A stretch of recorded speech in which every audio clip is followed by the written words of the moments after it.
Brian, are you using the run game more than you expected to going into the season, or what's I think been every year has how's its it? ebbs and flows. You're always looking to see what the strength of your football team is. That evolves as you go throughout the season.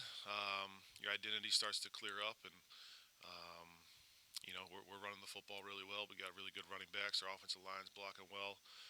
It's complementing the defense. So that formula is working pretty well right now.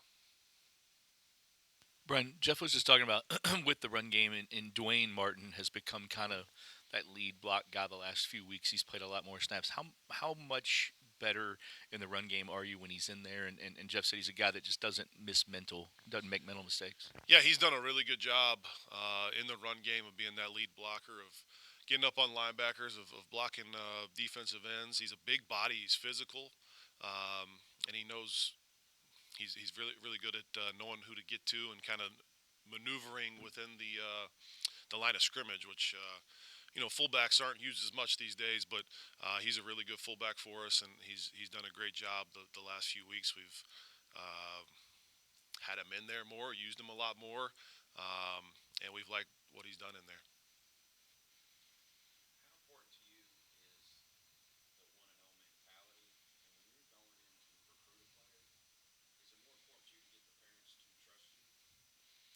Well, the one and zero mentality. I think our team has really latched onto that, and coach has harped on it all season. Hey, this is a one game season.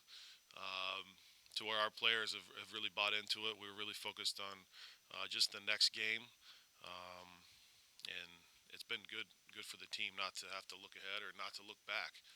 Let's just focus on this opponent. Let's prepare for this opponent and try to win. Your question was about recruiting as well. Yeah, obviously, when you're recruiting a player, um, you got to get whoever it is that's helping make them the decision. Sometimes it's the high school coach. Sometimes it's the parent. You got to get to know that player as you recruit him. Find out who's going to help make the decision. Get them involved. That's always a big part of the process. Brian, a lot of the focus, as you all are on this run, the running game and defense and everything. How about Jack? What is Jack really doing well that's allowing you all to have this success? Yeah, Jack's done a great job. He understands this offense so well. You saw in this past game, he was able to get us out of a bad run into a good run. He knows all the looks that we're looking for as far as specifically where we want to run the football. So he's been a big part of that.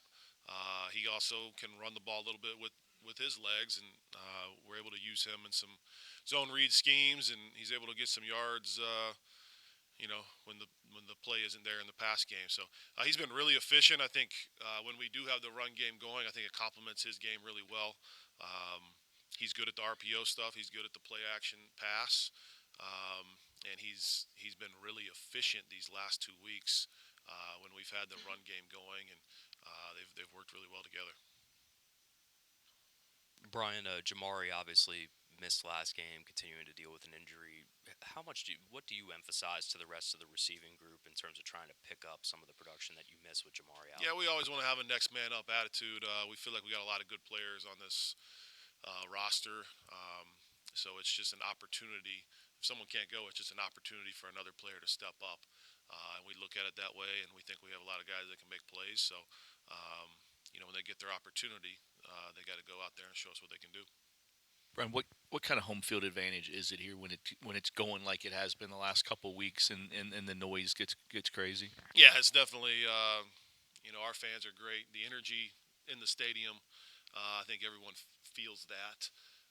You definitely, back when I was playing, we had it rolling pretty good, and we were pretty tough to play at home.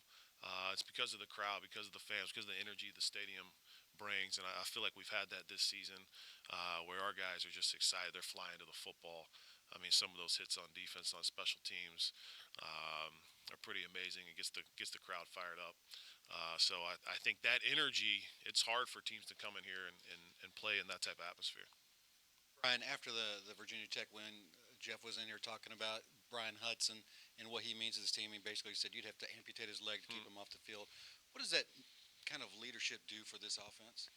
Yeah, Brian is he's a veteran. He's been here a long time. He's a great leader for the offense, a great leader up front. He's obviously making a lot of the calls up front and leading those guys. But his toughness, being able to play through injury, without a lot of practice, without a lot of reps, he's able to go out there and still execute and know what his job is and know how to make the calls. And guys look up to him. So he's been a tremendous player for us this year.